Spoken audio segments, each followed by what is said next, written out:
Brandon is a womanizer. He sends me texts with sexual innuendo. One time, Brandon sent me a text stating "on top." When I saw that, I knew what he meant. He is a married man, and I think that's very inappropriate. He would have an affair with me if I allowed it. I've tried to warn Desiree, but she won't listen. I think Desiree's in denial. Well, Brandon and his wife Desiree say his ex, Danielle, is trying to ruin their lives with bogus calls to police and CPS and court filings. Now, August 10th, Danielle tells the courts that Brandon threatened to kill her when she was 5 months pregnant. No action was taken. But you say he threatened to kill you? Yes.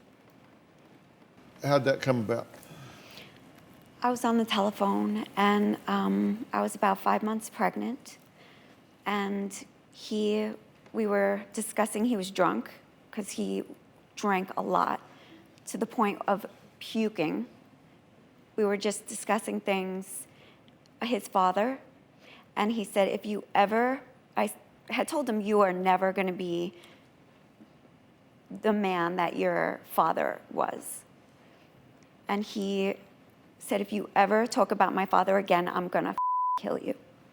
And I said, are you kidding me? I'm 5 months pregnant, and you just threatened a pregnant woman to kill her. And I said, I've got to go. I called 911,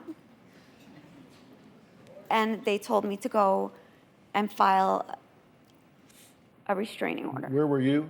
I was in my home. Where? And he was in New York? Carolina. Yeah, Where were you? North Carolina. He was in North Carolina and you called 911? I was pregnant. I was scared. He was 1,000 miles away.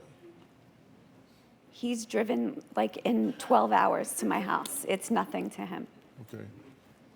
I thought you didn't know till she was 8 months pregnant. This came out during that custody hearing in He's a liar. 2010. He's a liar. So this is the first time I had heard about it was actually on the stand when I was attempting to get full custody of our daughter. So that was the first time that I have ever even heard a claim about that was in 2010. Apparently 4 years after it had happened.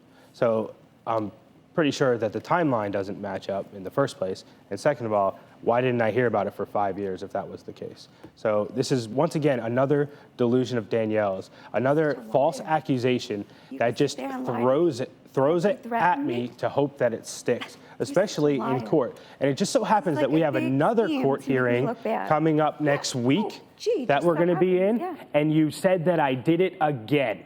And you're the one that called here. You're the one that called this show. I did. That was me. Oh, what a coincidence. Yeah, it was me. Oh, make my husband look wonderful because, No, because this isn't about my husband. This is about our daughter. You know, the one you use as a tool against us in every which way you can. A liar. You're such a liar. I've jumped a couple of pages ahead on this timeline here, but on July of 16, you refused to hand the child over to Brandon. Brandon calls her a disgusting human being. Danielle files a police report. Court sets the date for a death threat. So there's now a hearing coming up, like tomorrow? Tomorrow in New York. And I am accused of threatening to kill her. She said that I called her a sick person and that I said that I would kill her. And literally, I just drove 16 hours to pick up our daughter, and she refused to give her to me. So I was incredibly upset, and I called her a disgusting human I being. refused, really? That's why the child went with you? Yeah. Really? That's why there was a writ waiting on Monday morning. Monday morning there was a Sunday. writ waiting because you weren't going to give her to me. No, I gave her to you on the date of the court order, which is what the order states When was she to give to you. When was she supposed to be in That Alabama? exact date. When were you Alabama. supposed to bring her to Alabama? That is the date When I were was you given supposed to bring her to from Alabama? the courts that my lawyer told me to give you that child. Do you have a story or a question for me? Click the link in the description and tell me what in the world is going on.